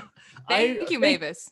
First off, I just wanted to say thank you so much for having me in this thing. Like, it's just such a great honor. It was such like a moment in my life when I heard of this character Olaf. Basically, like as an actor, it sort of scratched that like itch behind my ear. It was like, oh my gosh, this is the character that I can really just absolutely like grab by the cojones and like raise them into, well, I mean, not to herodom, of course, because that's unfortunately not the fate that he meant, but it was like a dream role basically. But I wasn't like a I'm known sorry. actor at the So time. you're in the middle of a very touching story, and Patrick is distracting me by literally pulling on his putty. Oh, Patrick, That's could a you not classic play with your baller dongle? move. Patrick Could looks you like not a play with your war dongle for a gobbler couple soft seconds, serve. Patrick? But I don't have any props from the actual show because of course I don't. But in a little fanboyness, after the show ended, I went through the whole eBay phase of trying to find props from the show. But there's that scene when Olaf sort of defects and he identifies much more as like a dagger than a necronaut. And he's going through that whole sequence of trying to earn their respect, and they're sort of training him, and he's becoming like this member of their crew. And there's that whole sort of blacksmithing scene where they're trying to train him to make that pendant that they wear. Yeah. And I got the crucible that he uses. There's that sweet close-up scene, like sort of Lord of the Rings-esque, where he pours it and it casts into that thing. I ended up getting the crucible from that scene. That is amazing. So that's my big prop. You actually did a table read with us once, didn't you? I did. Yeah. That was me. I was way off to the side, and all the other potential Olafs were there, and so I was a little bit nervous. But I do remember that, and I think you were like kind of you were our choice, but we didn't have the ability to really choose. You know? Because that was like they were still hiring, right? So they're still casting, so they had each of you read different lines. Gary, exactly. That was your audition too, wasn't it? That was the table read where it was like between you and those two other kids. Well, they had the other. It was kind of a legal thing. I already kind of had it. Oh. But they had to say that they were casting so that it didn't seem like it was just fucking. So at the moment right now, sorry, just again to flash back to Patrick, who's in no way distracting. Patrick, you could not currently look more like Glurp from the evil universe, from the land of the reflected pond. He knows what he's doing. If you want to find a false wind from the reflected pond, that's where we're looking for Glurp right now. I'm also going to point out something that I guess nobody else caught, is that he confirmed that piece is Glurp's cod piece, is what he said, which confirms something else. Oh, that the cod is up here on a war gobbler. On a war gobbler. Those tentacles. The implications of that are profound. That makes that thing a little weirder. Yeah, the thing about what was good about not ended up being cast on the show is that I got to hang back and be on all like the forums of fan theories and stuff like that, because I was far enough away from it that I wasn't messing with. I was far enough away that I could sort of be objective, and it was pretty well known pretty early on in like the nerd community that was indeed the cod piece, and so it was kind of fun to know that throughout the show, just being like, we know what's under that. I'm going to refer to them as genticles from now on. Oh, I dislike that very much, but okay. I do want to say a note earlier, by the way, just again, going back to the table read, which Erik, I hope you were here for the table read. It was lovely. If not, there will be apparently at some point a recording put up. And this is, now that we get in this group back together and it's fun, as much as they liked that entirely scripted thing where you read it word for word, they were saying they wish they could see you improv because of how fun that would have been if you weren't just reading word for word everything you said from a script just now. Right. Sure. I feel like you guys have any improv experience. I don't know if you got the yes and in your heart, but Oh man. Oh yeah, I'm always. I think we're all professionals here, and as true professionals, we haven't had a lot of work this year. Yeah, so that's true. Anything. I'm going to briefly go back to the Q&A, and Erik, I hope you're okay. Do you want to continue? If you'd love. It's okay. We can bounce, Erik. I just wanted to say hi because I know him in real life. Get out of here, Erik. Get out of here, Erik. I have a question for Erik. Oh, yeah, please. I have a question. I want to know because I've always speculated, but I didn't know for sure, and I haven't seen any IMDb credit on it, but. So a couple of years after you came in to do the table read and all that, there was a toy commercial that had doing the voice of Olaf. And I want to know, because I know it wasn't him. I want to know if it was you. All right, so there's some interesting legal repercussions to this because that I'm sorry. Knew it. So they wanted to get first off, I just want to say, I try not to make any comments about the actor that was actually cast's performance, or even say his name really, just because he sadly passed a couple of years ago, as we all know. And so I just want to say, just outright, I deeply respect the actor. I think he did a great job. So just that outright. But they couldn't get him for obvious reasons, and so they called the casting director and figured out other people who auditioned for the part, and they found me. So I did end up doing it. Yes, that was me on the commercial. However, that toy had cadmium red paint in it, and it got recalled like a couple months after it finally released. And so that was like So you gotta feel real good about all the sales that you've made then. I can neither confirm nor deny whether or not I have any money still from that deal. Did you buy one? I didn't buy one. Okay. I definitely don't. So you didn't buy one. I can say confidently that I did not buy one. I just had to know. I heard it, and I just there was a ping in my head, and I was like, no, that's. Wait. Was that one guy? Well, I'm really flattered. That one guy. I think it took a couple takes to really get his voice. He had that rasp to it that didn't end up. I never did that. That ended up happening actually like once filming started. But figuring out how to do that rasp was really hard. And figuring out what kind of Olaf they wanted, because the producers of that toy just said like, oh, we want Olaf, from SOTNF. Well, they did the animation thing with it. So like, I honestly thought that was going to be like the launch off point for like a full animated series. And I thought too. I thought you and Glurp is what I thought. I thought that was going to happen. And I frankly did too. I still wait a minute. Didn't they make a Glurp cereal? Yeah, Patrick, what was the name of that cereal? It was called Tentacles. Tentacles, yeah. That's right. And it was disgusting. It was really bad. It was the milk would turn like green. It turned the milk blue-green, but it turned like the end result of the food like dark black. Well, so you just had they wanted by itself was fine. They wanted but it to have the consistency of tentacles, which I think was the real failure. I think what kind of freaked me out is that it turned the milk into exactly the color of Glurp's skin. So I felt like I was just sort of eating. I only had it once, and I don't regret it, but I'm never going to do it again. I felt like I was eating. I'm never going to do it again is the phrase that always comes after I don't regret it. Now that I think about it, it did stick to the roof of my mouth. So well, because it had that thickening agent, so then the milk would look like the slime stuff. The cereal by itself was fine, but once you added the milk, that thickening was like. And not to put a halt to anything, but if we started talking about Glurp merchandise, that would be the next 2 hours. Right. I didn't mean to change that. Real quick, I did want to point out, if you're an eagle-eyed cereal eater, you'll notice that one of the shapes was Glurp's dongle. It was. No. They didn't say it was, but it clearly was. I think good to know. Yeah, I mean, swiggity swaggity, part of a complete breakfasty. It was. It sure was. I would just like to say that the only way for me to eat in the Glurp costume was through like a thick straw, which made every day on set a living nightmare. Do you have flashbacks when you have boba? I can't do it anymore because they wouldn't give me food in the consistency one would eat through a straw. They would be like, here is a steak. Gary, are you gonna admit to it? What you did well, I'm gonna. I have something that may trigger all of you, but I feel like because our craft service was kind of one note, they had very few items. So there's some foods on craft service that we didn't.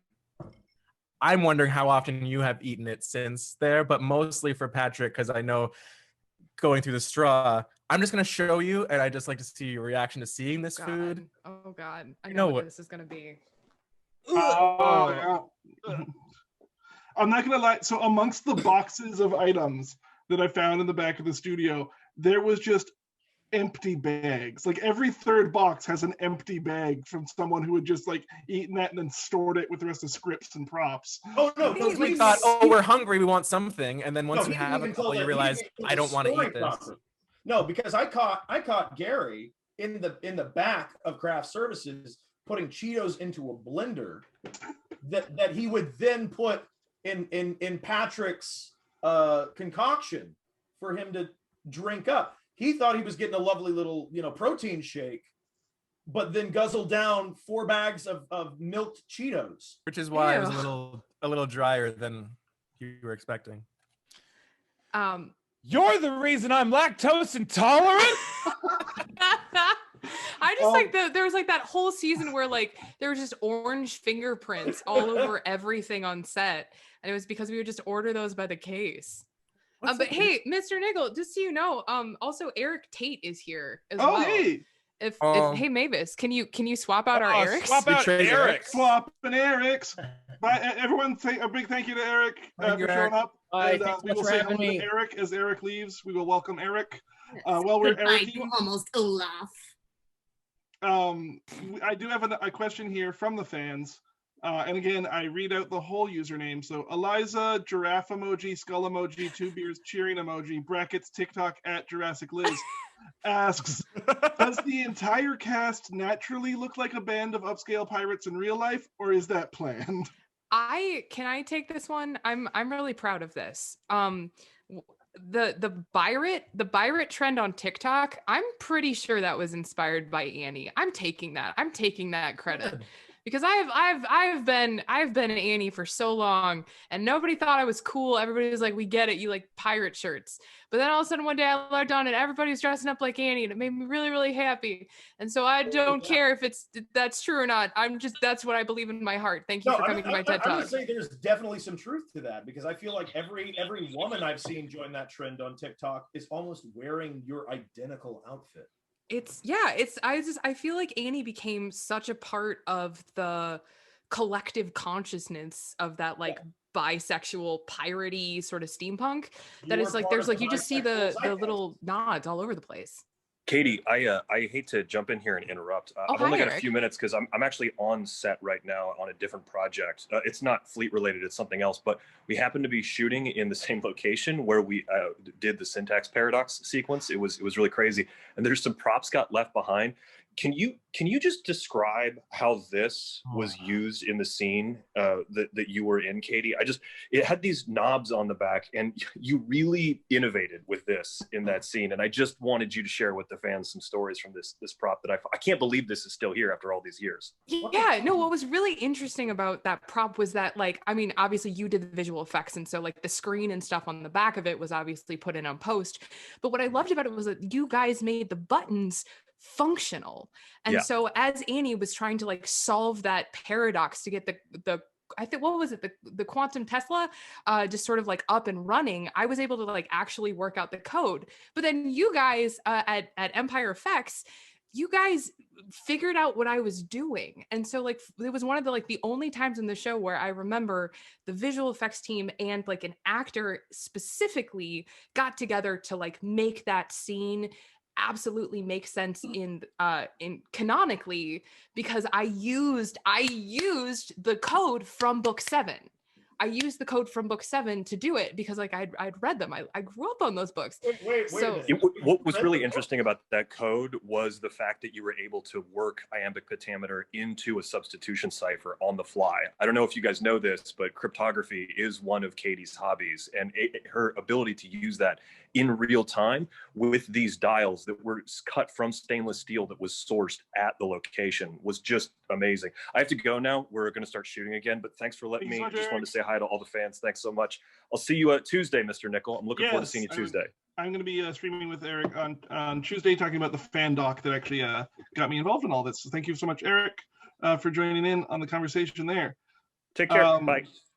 So I got a question, another question here from Heart Emoji Waldo. No, now we're out of Eric's. No, we're all out of Eric's. Fresh out of Eric's. In an Eric-less world. Seriously, the only cast member that didn't read the books? No, I didn't until after the show. Okay, all right. Oh, but you have though. So since the show, yeah. Oh, yeah. You haven't read it. What was it like reading the books after being in the show? Honestly, it was a little tough because I started to question some of my acting choices, which wasn't healthy. Which is why I didn't fucking read them. Exactly. I started reading those when I was so young that was like why I was so excited about it, was because like Annie was my favorite character. You came on as a fan? I did, like, yeah, that's how they found me. You haven't heard that story? No. Oh, please. Yeah, when I auditioned, I'll tell it really quick because I told the story to Erik the other day. But when I auditioned, like one of the producers made some offhanded comment about like one of the parts of the ship, and I was like, oh yeah, well they keep it over, with like the Nickelodeon cabling, and they were like, what? And they realized that I knew so much about the ship, and that was why they like bumped me up to the next audition. And then thank God Fillion was there, because Fillion, like, I guess he like saw something in me or something. I don't know, but like that was why I kept getting passed up, because they're like, well, she can talk the ship good. And so then that's how I ended up. I loved Annie. She was my favorite character. And then but I never told anybody because I was too embarrassed. I didn't want you guys to think I was a nerd. Oh, I would have. I absolutely would have. But I would have appreciated it. That's funny, Catie. Kept it on the down low. Yeah. That reminds me of a story. Because of how long I played Glurp, I am no longer able to read. Wait, how did you just do the table read that we just did of the found? I did beforehand just describe the scene to him. And he was, right. Yeah. And honestly, I've been playing Glurp so long that I just knew what to say. Yeah. It starts to, I mean, the characters just start to become part of who you first are. First you swiggity, then you swag, and then the rest comes naturally. That's how it just. That wasn't that the line from that like weird conceptual rap album that you did, Patrick? Do you remember any of that? No, because I cannot read. That's valid. Today's fun. Anyways, question from Heart Emoji Waldo Simp Heart Emoji brackets Olay. What was your favorite joke or filler episode? Oh, the bottle episode in the ship where it's just there's Annie and Meadow were stuck in the where was it? We were in the bottle. It was the ship in a bottle episode. Yeah, that one was pretty good. Also, shout out to Olay, who is crushing the wiki. By the way, I don't know if y'all know this, but Olay is one of the like master wiki gods over on our wiki, and they're amazing. So thank you, Olay. Wow. So mine isn't a joke, but I guess it technically was a filler episode. I mentioned it the other day, like after I got the invite to the Discord thing, which I'm sorry guys, I really don't know what I'm doing on Discord or Reddit or any of that, so I just kind of pop in and pop out. Yeah, no, I mentioned it the other day. For me, it was that episode where Vlad becomes human and then goes through this whole thing, and then you find out that it's a dream sequence, like it didn't actually happen. And then he's standing there over the boat, and he has the option to take the elixir again, and he drops it off the edge of the ship. So I think my favorite part was screwing with everyone's heads with that dream sequence, particularly when he creates such an out of left field relationship with Annie.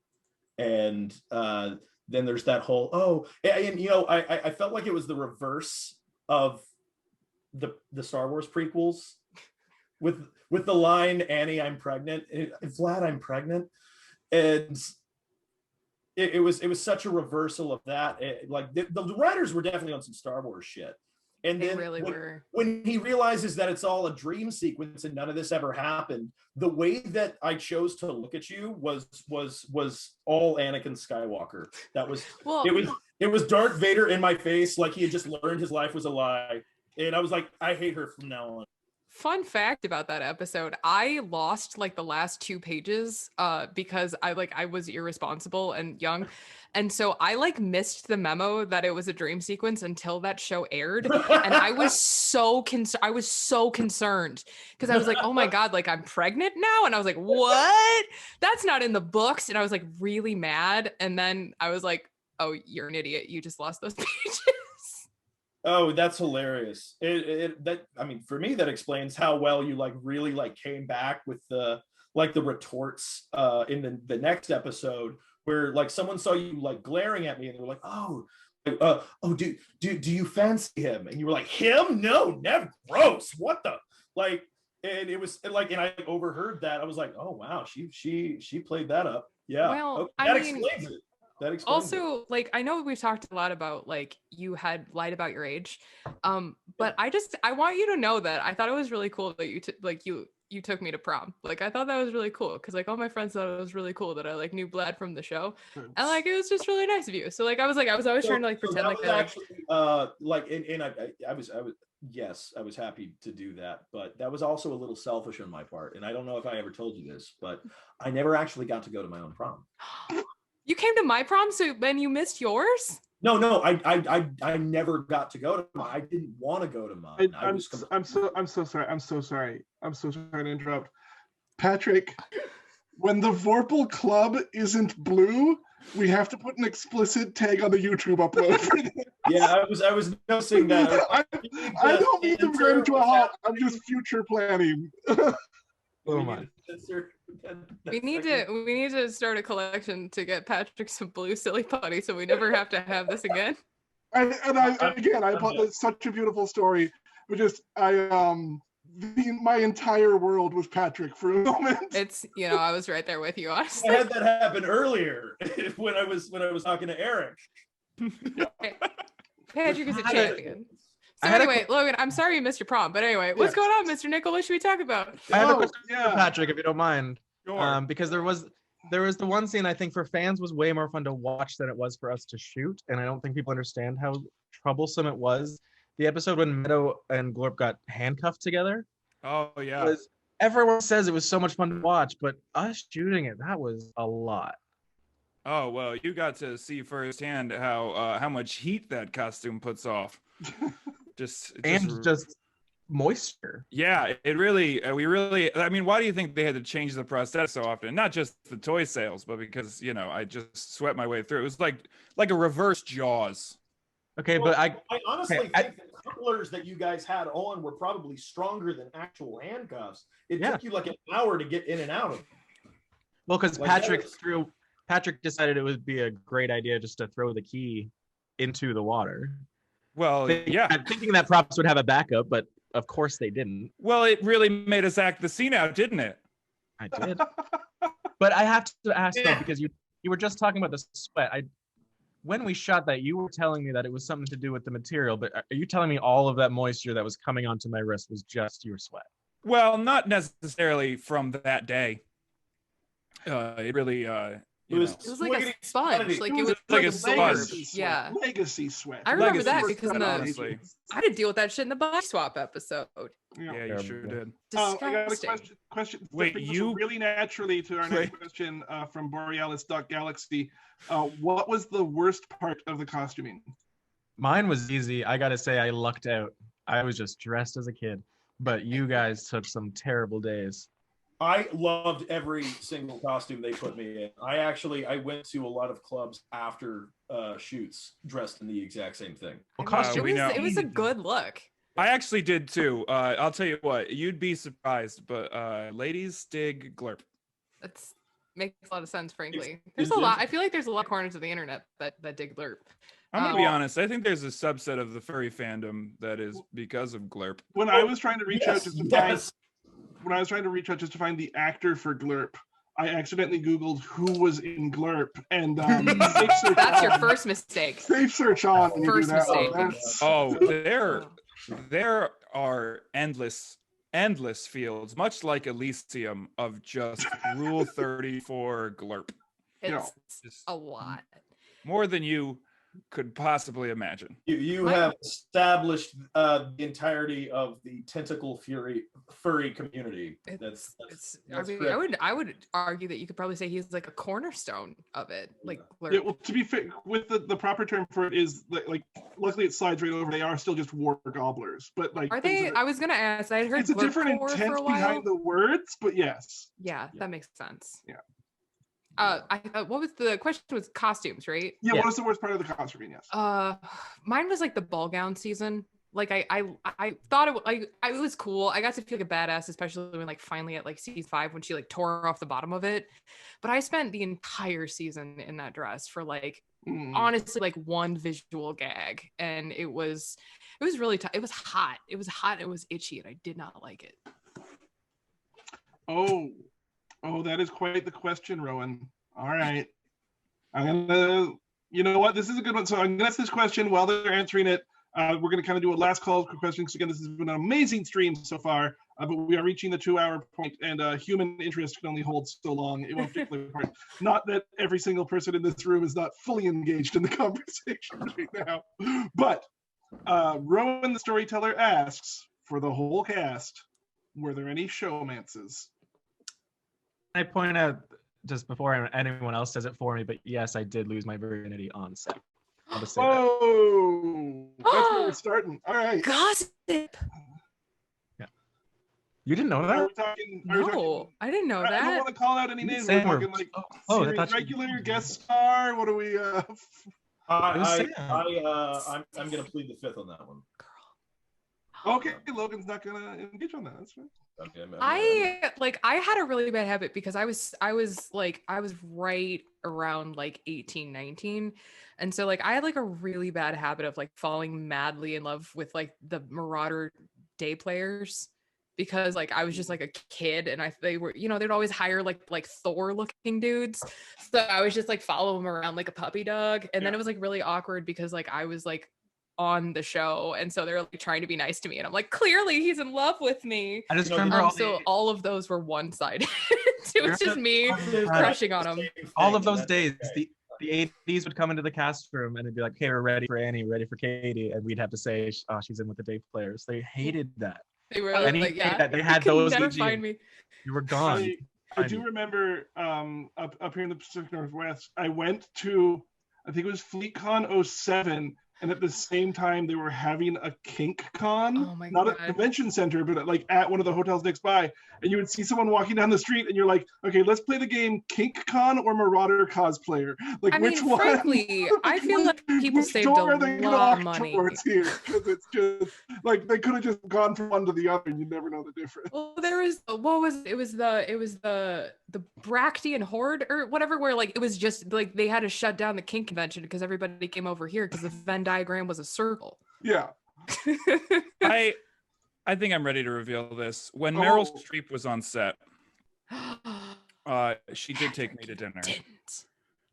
We just couldn't, I had to be in that costume, so often every day that we just couldn't find the time to make the relationship work, me and Meryl Streep. Plus it really seals in the favor.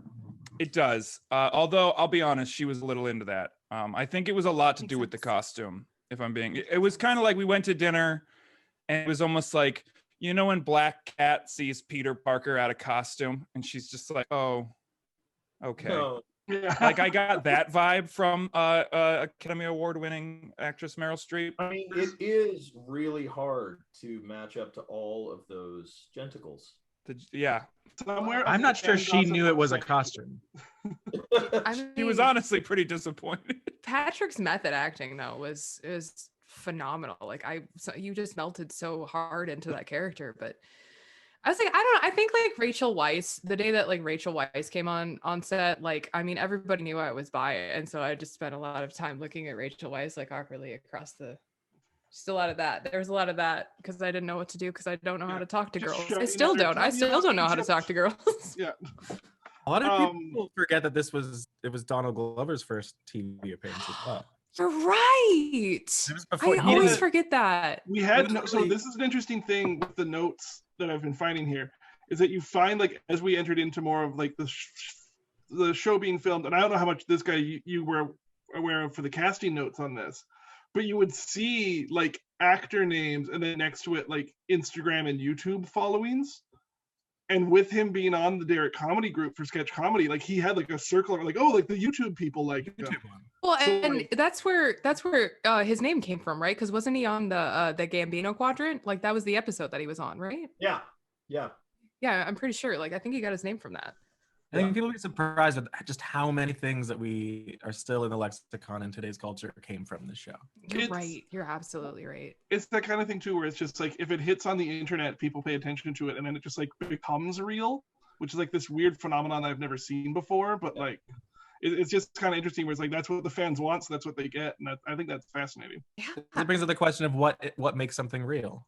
It really does. I'm not I am not Tentacles. of anyone here. You know what it is? Answer that. You know what the answer is? The fans. That's true. The fans make it real. Oh, it's not tentacles. It's not tentacles, Patrick. It's fans of tentacles. It is fans of tentacles, but no, okay. I mean, really and truly. I still want to know where my cut laser is. It was we almost got. Katie's going. We almost got sued. We're looking. You mean this cut laser? I mean, that is very, very similar. No, I don't see the green strip on it, but do you have the stunt? Do you have his stunt? Do you have his stunt sword? The green strip fell off, so I wrapped it around my dinosaur. Okay. See, I'm gonna be real honest right now. I, for about the last 14, 15 years, have been mad at Nathan because I thought he took it. I robbed the props store blind before I left set. I backed my Toyota Camry up to the warehouse and I filled my trunk with shit that I wanted. And that's a roomy trunk. There's a lot of sponsored by Toyota Camry. But no, yeah. I'll mail it to you. Right? Is that when these people are on the later seasons, they get to get away with anything. I die and stay dead in season 4, and I don't get to get away with anything. Yeah, I don't have a ton of stuff anymore. A lot of stuff I They auctioned off for didn't bring charity. me back like they brought you back. Well, I'm sorry that Annie was such a fan favorite. Vlad. Okay, Logan, while I have you here, for the longest time, because of how you spoke your own name, I thought it was Captain Vlad. That's amazing. Logan, do you want to tell the story? Do you want to tell the story about the dialect coach? She hated. We have just enough time to end this on the dialogue coach if you want. Oh, do you want me to tell it? Yeah. Well, okay. Okay. All right. So I'll set the stage and you can jump in. Okay. Okay. So you know, like there was like pirates and stuff, but like we were all given like a lot of freedom to kind of do what we wanted, except for Patrick, who obviously underwent like massive vocal training. But so Logan was doing his voice. He was doing his voice, and he was always doing the voice. And the dialect coach, her name was, I think it was like Rebecca Marsh or something like that. She hated Logan. She hated Logan so much because he would roll into like dialect class, and we're all like there with like our little like, you know, binders and taking notes and stuff. And he would just be like, "No, this is how Vlad talks," and that was it. And then like, and she would just be like, "Okay, well, that's not any accent. That's not anything. Could you pick an accent?" And then Logan would go, "Yeah, of course. And this is my accent." It's amazing. You don't always say. You want to know the secret behind that? I think it's time to tell the secret. Okay, so when they cast me, right? Like, so this show, it was already in past the throes of the first Pirates movie, right? Mm-hmm. And so when they cast my character, their whole thing was that they wanted a mixture of Jack Sparrow and Dracula. And that was the only way I was going to get that role. Like some sort of Jacula. Yes, exactly. Count Jacula. And or Captain Count Jacula, as you will. Like it's, yeah. So they called Gary in college. The only way I was going to get this role was to drop any serious notion of being an actor and do exactly what this studio wanted me to do. And so I just fused that and did this crazy thing in my head. And then because of the way that I did it and getting it, I had to hold that. Like every day, I had to be serious about this nonsense thing that I've created. And so I stood there on set in front of her and in front of any new AD that we got. And I was stubborn and arrogant about how this was the perfect way. Well, because they would always say nobody in the world speaks like that. And you would say, "You may know the world, but you don't know Vlad." That's I right. mean, but you made it so iconic. Like that was the thing, is you got put in such a shitty position and you made it such your own thing, and like people remember who you are because of that. And so like we give you shit, but you were wonderful. You know, it was a weird ride, and it still kind of is. It's been a very weird ride. It's not gotten less weird. All right, with that, I think we've reached the end of this 2 hours. That we're in this Zoom call right now, still at 29 participants. Thank you all so much for watching today. Thank you again to Moon for doing a lot of great work here. If you're watching this somewhere else and you have not joined the Discord, find that Discord in the subreddit r/SOTNF. I should know that better, you'd think. A big round of applause to all the cast who showed up today. We're gonna go through here. If you want to be found online, where can people find you? Let's start with whoever starts saying words first. Yeah, sure. My TikTok is 540, the word, then the number, FIVEFORTY 540. Or any of my other socials is at Gary Hampton, and I make music under the name Snow Days. So if you want to go on your Spotify or any of your music things and look for the Snow Days EP, give it a listen. That would be great. And I do, before we finish, I do want to also shout out Waldos the Button Pusher. Waldos the Button Pusher was super helpful in getting the Discord set up for this. So a huge shout out to him as well. I'm Catie. You can find me on TikTok as Catieosaurus. I also have a podcast. It's called Catie and Erik's Infinite Quest, where that nice Hey Gude, who I always forget worked on the show until he reminds me. We talk about stuff, so you should listen to it. That's my pitch. Hello, I'm Patrick. You can find me anywhere at Patrick Lawler, LOLLER. I have LOL as a suffix. No, it's not for the joke. I was born that way, like Lady Gaga, and also Glurp. I also have a podcast. Despite the everything about me, I am a disabled veteran. And I and a clinical therapist have a podcast together where we talk about trauma and healing and mental health and stuff. It's called War Porn, and you can find that anywhere podcasts are found. Oh, and I'm Patrick Lawler everywhere on whatever. And I am always under at the Logan South, and I had to do that because everybody kept stealing my name on places. So I put the in front of it so they know. That's good. And it's now it's clear. Like, I'm that one. And so that's me on just about everything. I've got that on TikTok, on Facebook, on YouTube. I haven't used my YouTube channel in forever. I had like 50,000 fans on there, and they just stopped doing things. Feel guilty about that. Hi, YouTube fans. Anyway, so so you can find me under that, and I'm around. I do stuff. I do cosplays and characters, and I do ironically a lot of Jack Sparrow. I think they ruined me on this show. And I think the biggest thank you should go to Mr. Nickel. I think even though the show has been huge and we've all seen the waves that the show has caused, without Mr. Nickel, I don't think this week would have happened. So no, absolutely, yeah. Give it up for Mr. Nickel. Mr. Nickel. All I did was ask people to remember. So again, thank you so much. It's the fans like you watching that really make this show what it is. I cannot stress that enough. Without the fans, this show would be literally nothing. And I think that's part of the fun there. Sorry, Catie, it looked like you wanted to say something. I was gonna say happy birthday. Oh, tomorrow is my birthday. Thank you. What? Happy birthday! Happy birthday! Happy All birthday. right. I think we should end with this then. Oh, I had plugs still. Happy birthday to you. Nope. Happy Birthday birthday to you. Happy birthday, Mr. Nickel. Happy birthday to you.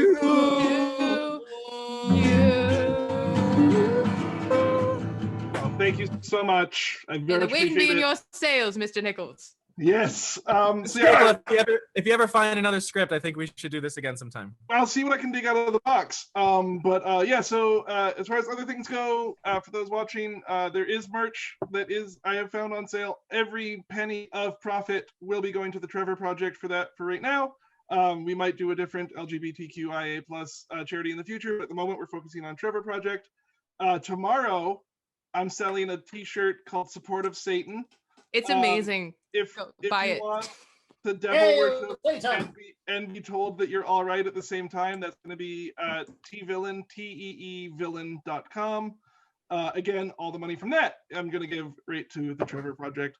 It's been a really good time. There's going to be more podcasts. There's going to be more stuff. We're going to see what else this leads to. It has been a hell of a week, everybody.